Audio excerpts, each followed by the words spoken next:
Every single day, Safari Eatery distributed 2,300 nutritional bundles to local youths and their households. Congresswoman Ilhan Omar delivered that precise claim while positioned inside a dining establishment located on Cedar Avenue within Minneapolis, gazing directly into a broadcasting lens to assure the American public that vulnerable youngsters were obtaining sustenance. The calendar marked May of 2020, an era when the entire nation endured strict lockdowns. Educational facilities remained entirely shuttered, and across Minnesota's 5th Congressional District, a state-sponsored nutritional program was channeling millions of dollars to neighborhood bistros and public centers to guarantee that adolescents avoided starvation. Today, the principal operator of that specific dining venue is completing a 16-year sentence inside a federal penitentiary. The overarching initiative hemorrhaged approximately $250 million in government funds, and those needy children never received a single bite. Senator John Kennedy examined that exact passage 3 distinct times while flying from Baton Rouge toward the city of Minneapolis. He creased the document carefully, slid it into the internal pocket of his suit coat, and did not retrieve it for the remainder of the journey. He possessed no further need for the printed text. His sole requirement was for the politician who spoke those words to face him directly across a conference table and resolve one fundamental inquiry.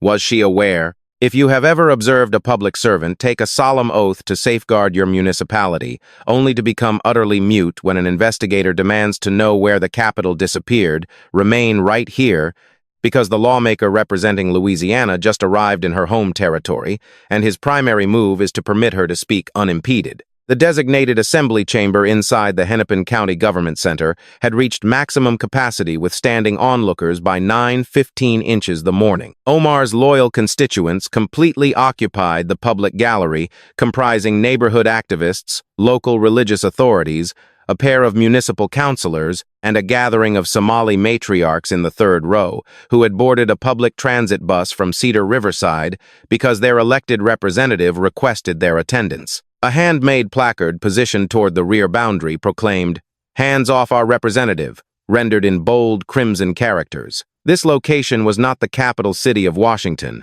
This was her absolute home turf. Omar made her entrance through a lateral doorway flanked by 3 assistants, clutching a documentation folder dense enough to deflect a projectile.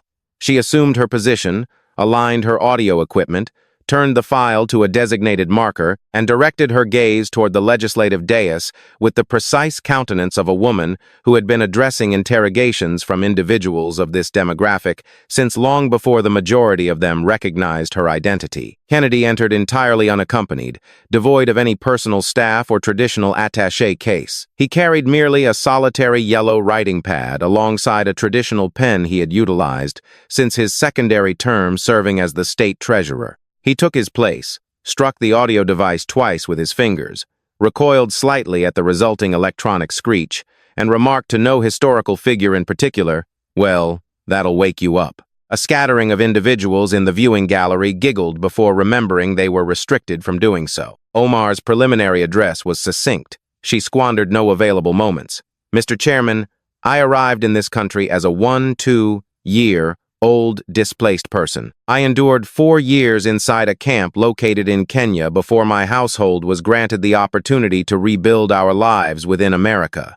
I acquired the English tongue by observing American television broadcasts. I nurtured my children within the city of Minneapolis. I was chosen to advocate for this community, and I achieved re-election by this very populace because they understand that I have consistently placed my community first." She directed her attention toward the spectators, focusing on the mothers in the 3rd row and the red placard in the rear. "That constitutes the reason I am present today, not because a Senate subcommittee requested my appearance, but because my constituents demanded I show up, and I will perpetually defend them." The room erupted with immediate, warm applause from the gallery, the distinct variety generated by individuals who have encountered this narrative previously and remain firm believers in its message. A woman seated in the front row dried her eyes with a tissue. Omar's chief of staff, stationed behind the media platform, permitted himself a subtle nod of endorsement. Kennedy waited patiently for the clapping to completely dissolve. He adjusted his spectacles, scanned his legal pad, then extracted the glasses entirely and rested them upon the desk surface. "Congresswoman, I truly value your attendance here, and I sincerely appreciate that opening address. I say that with total candor. The encampment, the television set, the adversity that represents a genuine American journey, and I would never seek to minimize that achievement for you. He shifted his weight rearward in his seat.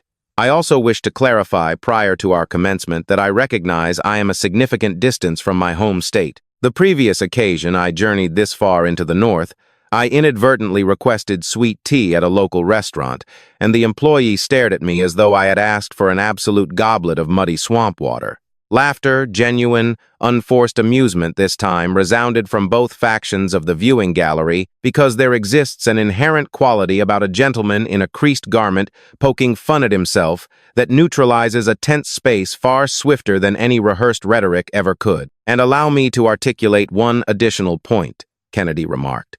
I have resided in Washington a sufficient duration to realize that both political organizations have squandered public revenue. Republicans are included. We do not possess halos. If you entrusted this Congress with a simple lemonade stand, we would somehow manage to utilize $40,000 purchasing lemons and still fail to produce a single glass of beverage. Additional amusement rippled through the room. Kennedy smiled at his personal anecdote in the manner of a man who recognizes that his very next utterance will completely lack humor. But Congresswoman, an immense gulf exists between mismanaging public revenue and embezzling nourishment directly from hungry adolescents, and that represents the exact reason I journeyed to Minneapolis. The collective amusement vanished, not in an instant, but evaporating gradually, the exact way music diminishes when a person slowly lowers the volume knob, and what stepped into its place was an absolute motionlessness that seemed to exert physical pressure against the chamber partitions.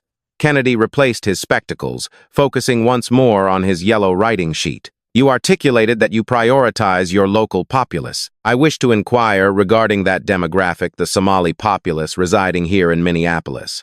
Describe them for me. Omar altered her physical position slightly. The inquiry arrived softly, bordering on complimentary, and she answered it in the identical manner she had answered it thousands of times previously on broadcast news networks, inside community halls, and, during political benefits. The Somali populace within Minneapolis represents one of the most undaunted, industrious demographics across this entire nation.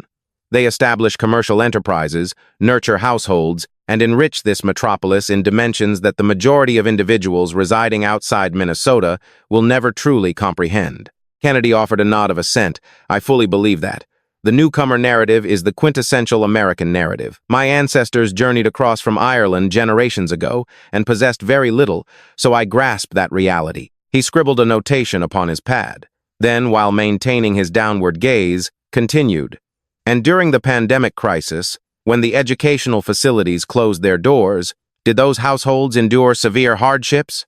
Every single community endured hardships, Senator, and that represents precisely why initiatives like the Federal Child Nutrition Program proved so vital. We battled fiercely to maintain those meal regulations so that youths within my district could obtain food. You battled for those regulatory adjustments? Kennedy inquired. I absolutely did, she confirmed. And the dining establishments and civic centers that were distributing those food items, did you personally inspect some of those operations? I visited numerous community entities across my entire district to validate their operations during the global health crisis. Yes. The Safari restaurant situated on Cedar Avenue, you were present there? Omar's fingertips adjusted slightly along the perimeter of her document binder, a microscopic movement, the precise variety that escapes notice unless an observer is watching intentionally. I inspected countless organizations, Senator. Congresswoman, I have reviewed the recorded broadcast.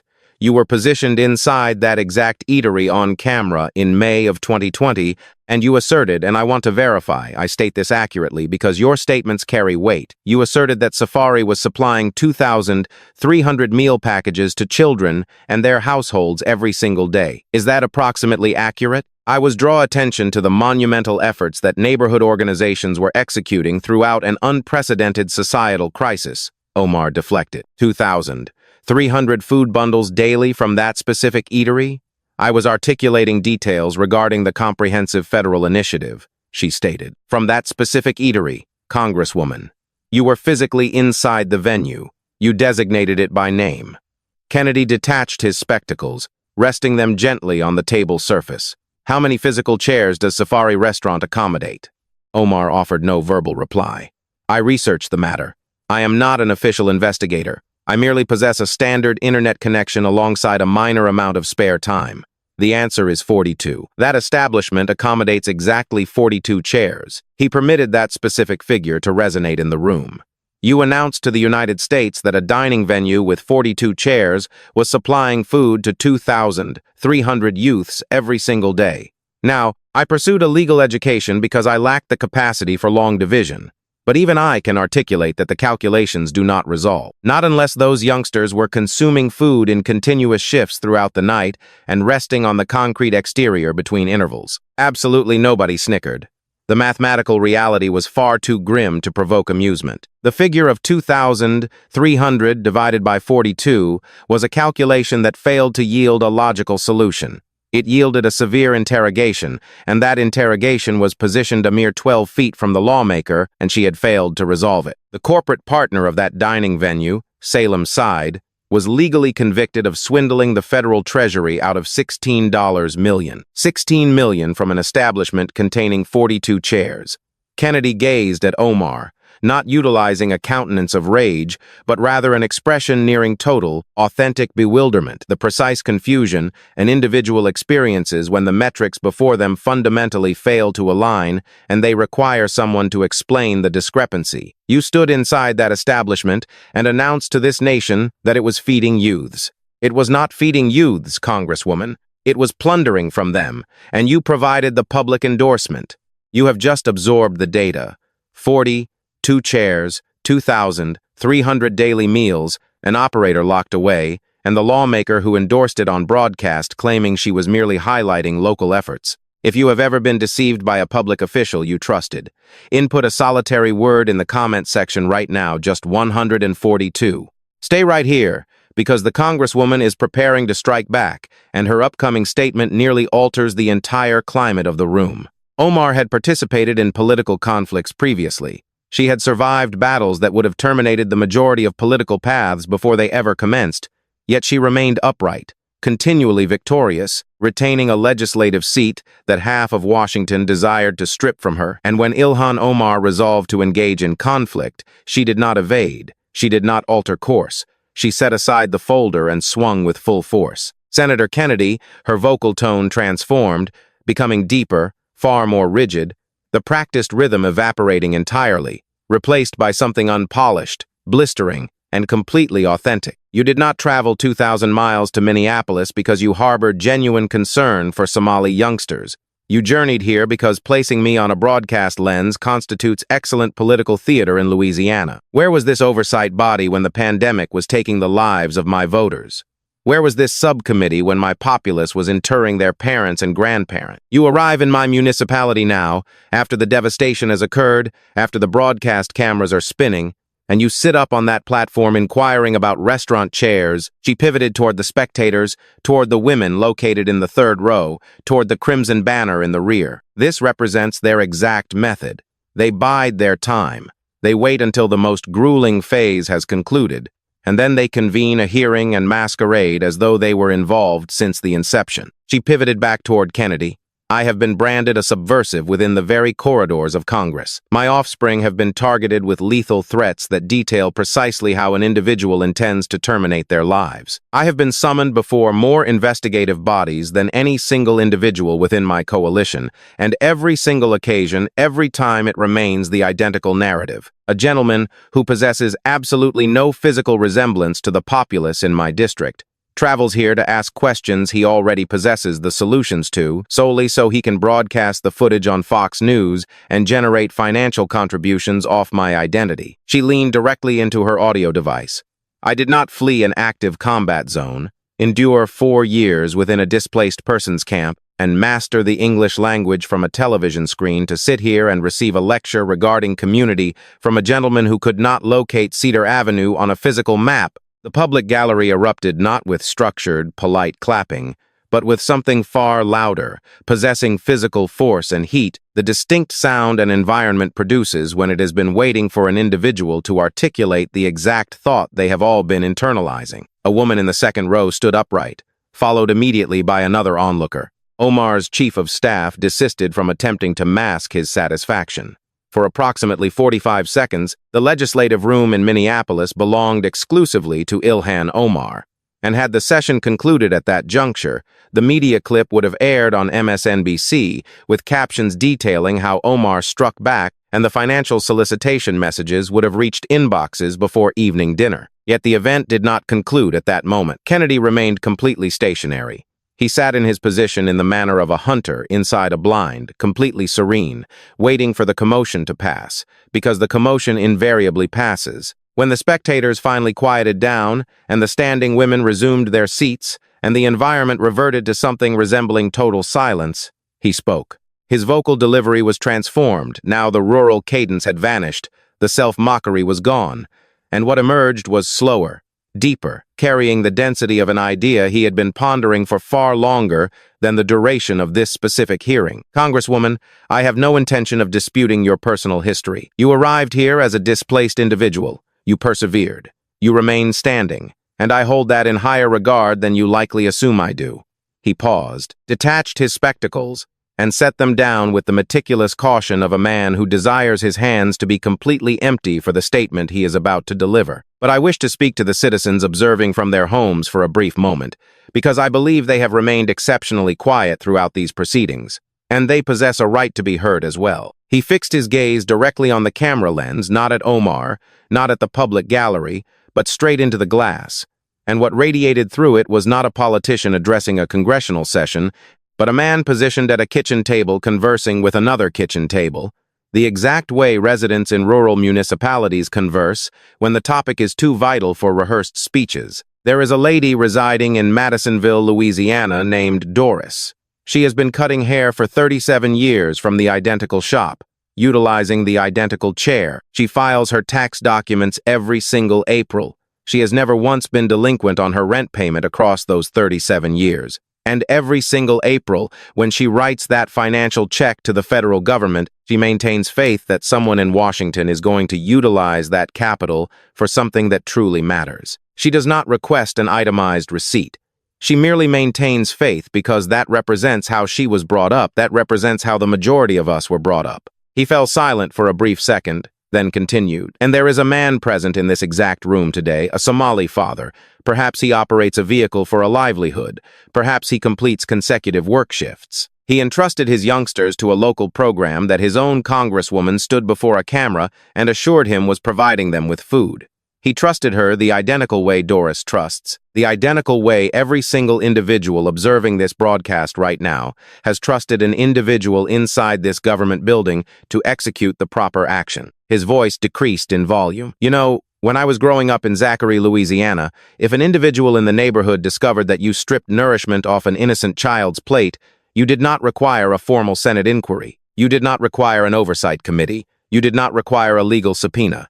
Your very own neighbors would handle the matter, because there existed certain actions that civilized people simply did not execute, certain boundaries you did not overstep, and enriching yourself utilize capital that was explicitly allocated to feed hungry youngsters was the absolute primary item on that list. He redirected his gaze toward Omar.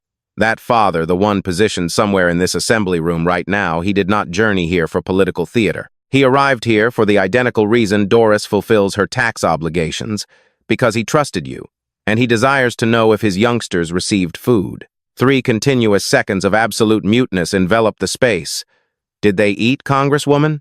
Omar provided no verbal response. If you have ever drafted a financial check to the Treasury and maintained faith that an official would allocate it properly, only to subsequently discover they failed to do so, this specific moment is for you. If you are weary of presenting elementary inquiries and receiving long-winded speeches rather than direct solutions, click the subscribe button right now, because the senator has not concluded and the upcoming phase is the exact component she failed to prepare for. Kennedy replaced his spectacles, retrieving his writing utensil. When he articulated words once more, his vocal delivery had reverted to the conversational tone utilized at the inception, almost mild, the exact way a medical physician sounds when he already comprehends the medical diagnosis, but requires the patient to physically hear themselves articulate the symptom. Congresswoman, back in 2019, you characterized the tragic events of September 11th, utilizing the phrase, "some people did something." The nation responded with outrage. What did you state in response? Omar's posture grew more rigid. That particular phrase was entirely isolated from its context. I was speaking specifically regarding how the civil liberties of Muslim citizens were restricted following that immense tragedy. Kennedy jotted a notation upon his pad. Isolated from context. Very well. During that identical year, you published a tweet asserting that American backing for Israel was, and I am quoting your exact text, all about the Benjamins. Individuals characterized the comment as anti-Semitic. What did you state? I offered a full apology. I articulated that I was educating myself regarding how specific terminology can convey unintended significance, Omar stated. Kennedy recorded another notation. Educating yourself. All right. 2 years subsequently, you equated the United States and Israel with entities like Hamas and the Taliban. Citizens were deeply disturbed. What did you state? Omar, an explicit edge manifesting within her vocal tone, replied, that pronouncement was likewise isolated from its context. Senator, and I am becoming exceptionally weary of relitigating years of carefully selected, edited quotes. Kennedy continued writing. Isolated from context once more.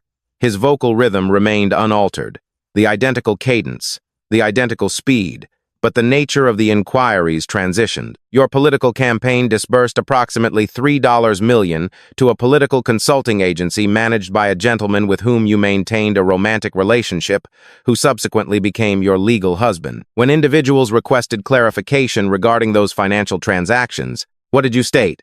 The Federal Election Commission scrutinized that specific matter and determined no foundation existed to suggest any regulatory violation occurred, Omar defended. Scrutinized, Kennedy murmured, writing the word. Your formal financial declarations for the year 2024 revealed your personal net worth surged from under $250,000 to a figure located somewhere between $6 million and $30 million within a solitary calendar year. When individuals demanded an explanation regarding that increase, what did you state? That constituted an administrative error committed by the certified accountant, which has subsequently been amended, Omar stated. Kennedy rested his writing utensil down, detached his spectacles, and fixed his gaze on Omar for an extended, quiet interval, without uttering a sound. Isolated from context. Educating yourself. Isolated from context once more. Scrutinized by the commission. Administrative error. He reiterated every single justification slowly, presenting them one after another like playing cards dealt onto a table surface. Congresswoman, where I originate from in Louisiana, we possess a traditional proverb. If a canine snaps at you once, that constitutes the canine's fault. If it snaps at you twice, well, that might constitute your fault. But if that canine snaps at you 5 distinct times and you are still bending down to stroke its head, he permitted the clause to remain suspended. You are not enduring bites, Congresswoman. You are a participant in the scheme. The public gallery offered zero physical reaction, not because they held an opposing view, but because the absolute muteness was the reaction. The behavioral sequence had been displayed openly, one response at a time, and every single person inside the chamber had observed it accumulate, and every single viewer watching from home had felt it snap together, the exact way a key snaps together when it aligns with the correct lock mechanism. This occurred not because Kennedy detailed it, but because they had listened to Omar articulate the identical rationale 5 distinct ways, and the sheer duplication constituted its own definitive proof. But those constitute historical inquiries, Kennedy stated, pushing his notepad aside. Allow me to present the contemporary one, the exact interrogation I journeyed 2,000 miles to deliver. Your deputy district director publicly championed the Feeding Our Future organization. Did you command him to perform that action? Omar deflected. My congressional personnel routinely interface with community-based entities on behalf of our local constituents. Your personal name manifested within 6 distinct electronic mail exchanges that were formally introduced as legal exhibits during the federal prosecution of Amy Bach, Kennedy revealed. Can you elucidate for me what those specific electronic communications articulated? I am not going to offer commentary regarding evidentiary materials derived from an active, unresolved legal matter to which I have not been a formal party, Omar asserted. An investigative committee within your very own state determined that you executed a monumental role in cultivating and permitting the precise conditions that enabled this massive fraud to materialize, Kennedy pressed. Do you maintain a contrary view to that specific determination? I maintain a contrary view regarding the partisan intentions underlying it. Yes, she stated. That does not address the question I presented, Congresswoman. Do you maintain a contrary view to the determination? Total muteness ensued. Kennedy shifted his weight forward, and the folksy, distant persona completely disintegrated. What remained was the individual residing beneath the Southern accent, the Oxford-trained legal scholar who had been waiting behind the rural drawl throughout the entire afternoon. Congresswoman, I am not asserting that you personally embezzled the Capitol. I am inquiring simply what you comprehended prior to the arrival of the FBI, prior to the grand jury indictments, prior to 79 individuals being sent to prison, back when you were physically positioned inside that dining establishment, looking directly into a broadcasting lens, announcing to the American populace that youngsters were consuming food. I am inquiring simply, and I would appreciate a direct answer. Did you know they were not? 7 basic words, and the assembly room gripped them the exact way physical hands grip an object of extreme fragility. She just heard the interrogation C, 7 words, and she has failed to answer. If you believe that every adolescent across this nation possesses a right to realize where their upcoming meal originates, forward this broadcast to one individual, merely one, then return right here, because the Congresswoman possesses one final move, and what the Senator articulates following it is something you absolutely require to hear. Omar's vocal delivery, when it finally arrived, was significantly lower than it had been throughout the entirety of the afternoon.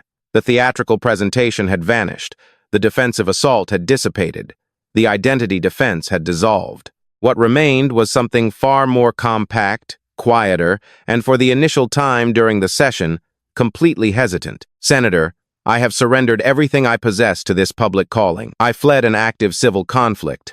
I resided inside a canvas tent for 4 years. I mastered literacy in a tongue I could not initially enunciate. I have endured lethal threats that kept my children terrified at night, and I have never once desisted from reporting for duty, not a solitary day, not one. She directed her gaze downward toward her hands. To sit here within my personal municipality, positioned before my very own constituents, and be interrogated regarding whether I was aware that children were enduring starvation, I find that specific inquiry. She sought the precise descriptor. Devastating. The assembly room remained entirely motionless, and that single descriptor hung suspended in the atmosphere the exact way a final musical note hangs, suspended inside a cathedral after the vocalists have ceased singing, vibrating at a distinct frequency that every individual can internalize but nobody can explicitly define. Kennedy sat with that sound. He did not accelerate the tempo. He did not reach for his spectacles, his pen, or his writing pad. He sat with his hands resting completely flat upon the table surface, the precise way you sit with a person who has just revealed an absolute truth, and for a temporary interval, the oversight hearing ceased to be a hearing. It transformed into 2 human beings, an absolute silence, and the immense density of something wholly unresolved between them. Congresswoman, I fully believe that inquiry is devastating to you. I truly do, Kennedy articulated, his voice quiet but firm. But I require you to internalize something right now, because I have been observing your statements throughout this entire afternoon, and I do not believe you processed it. I interrogated you regarding youngsters who endured starvation, and you detailed your experience in a combat zone. I interrogated you regarding $250 million that completely vanished, and you detailed your personal lethal threats. I interrogated you regarding whether you possessed awareness, and you detailed precisely how devastating the inquiry feels to your persona. He fixed his gaze directly upon her. You initiated this congressional session utilizing a specific sentence. You asserted, I have consistently placed my community first. 3 seconds elapsed. Congresswoman, there resides a mother within Cedar Riverside who maintained faith that her offspring were obtaining nourishment through that specific program. She is not positioned inside this room today. She lacked the capacity to attend. She is performing labor. She is continuously performing labor, working 2 occupations, 3 occupations, whatever necessity dictates, the exact way individuals within your community have consistently executed it. You asserted that you prioritize your community. You asserted you do so consistently. She constitutes your community as well, Congresswoman. Yet I have not heard her identity articulated a solitary time. 12 final words at the conclusion. And they descended over the assembly space the exact way final verdicts descend, not accompanied by loud sound, but with absolute density, the specific variety of density that fails to lift when you alter your physical position in your seat, or redirect your gaze, or clear your throat, the variety that stays permanently. Omar parted her lips, initiating a phrase, "Senator, I have consistently." Her vocal control fractured, not resulting in weeping, not a complete emotional collapse, but merely the internal components of personal composure failing at the solitary location where external pressure surpasses structural tolerance. The vocal instrument that had escorted her from a displaced persons camp to the halls of the United States Congress, the voice that had shouted down hostile committees and rendered talk show hosts completely mute and mobilized 10,000 citizens inside an athletic arena, that specific voice snagged on the word consistently and could not advance past it. She ceased speaking, attempted once more, but the fracture materialized swifter this occasion, prior to the initial word fully forming, and she locked her lips. Her eyes descended toward the folder, resting open directly before her, the initial sheet, the preliminary address. The words "I have consistently placed my community" first rendered in dark, bold typeface at the summit of the document. This was the exact sentence she had rehearsed inside the vehicle during the transit here, the sentence her personal staff had instructed her 4 separate times to avoid utilizing because it was far too definitive, far too simplistic to invert. She reached forward and contacted the audio device, the microphone that had conveyed her vocal statements into American living rooms, legislative chambers, and political stages for 8 consecutive years. She displaced it gently, not shoving it entirely off the table surface, merely moving it a few inches away from her presence. The metallic base grated against the wooden surface, producing a minor sound, but within the absolute quiet of that room, it resonated the exact way a solitary bell resonates across a completely frozen lake. The woman who had constructed her entire reality upon the power of her voice pushed the electronic amplifier away. Subsequently, she secured the folder slowly, enclosed the preliminary address inside, positioned both hands entirely flat upon the secure cover, and directed her gaze toward a coordinate in the middle distance where no broadcast camera, no political senator, and no interrogation could ever reach her persona. A journalist positioned in the front row raised her eyes from her writing pad. An assistant stationed behind Omar advanced a step, paused in hesitation, then retreated a step. Kennedy replaced his spectacles, directed his gaze downward toward his writing sheet, and scribbled something or feigned doing so in order to afford her the solitary gift he could provide at that instant, which constituted the basic mercy of not being stared at. The oversight session was officially recessed via gavel 11 minutes subsequently. Outside the legislative chamber, within a corridor that smelled distinctly of floor sealant and government-issued coffee, a woman stood positioned with her back pressed firmly against the wall partition. She wore a traditional head covering alongside a heavy winter garment despite the June heat, because the internal hearing room had been kept exceptionally chilly. She had boarded a public transit bus from Cedar Riverside that morning to offer solidarity to her representative. A journalist representing the Star Tribune neared her position, inquiring, "What constituted your perspective regarding the hearing?" The woman remained completely silent for an extended duration, her hands gripping the strap of a woven textile bag adorned with a design her mother had personally stitched inside a Kenyan encampment decades previously in an entirely different existence. My youngsters participated in that nutritional program. I maintained faith they were consuming food. 9 words. Then she pivoted and retreated toward the elevator bank. The journalist chose not to pursue her. Inside the structure, a youthful Democratic assistant stood positioned near a water dispenser, navigating through a mobile device that had not ceased vibrating since the video clip surfaced on Twitter. A print journalist representing the Associated Press requested an off-the-record perspective. The assistant did not elevate his gaze, murmuring simply, "We explicitly instructed her not to articulate community first. We instructed her 4 separate times." Kennedy exited the Hennepin County Government Center, stepping into a Minneapolis afternoon that manifested temperatures warmer than any June afternoon possessed a legitimate right to be. An assistant opened the vehicle door for his entry. Kennedy paused, directing a final gaze back toward the administrative structure. The glass exterior mirrored the vast sky, the surrounding trees, and a metropolis that was striving exceptionally hard to behave, as though absolutely nothing monumental had just transpired within its interior. "You know what genuinely troubles me?" Kennedy remarked softly to the assistant standing beside him. His voice was quiet, nearly entirely obscured by the roar of transit vehicles on 4th Avenue, but a boom microphone attached to a departing media van captured the perimeter of his words. She recognizes their identities, every single one. She has recognized them her entire existence. She merely ceased articulating them out loud. The vehicle door secured, the sedan integrated into the flow of traffic, and the media microphone captured absolutely nothing subsequent to that except the ambient roar of a metropolis advancing with its daily operations, the exact way metropolises do when something has reached a conclusion, and absolutely nobody is entirely certain what follows next. Ilhan Omar lingered inside the legislative chamber for 9 full minutes after the final broadcast camera terminated its feed.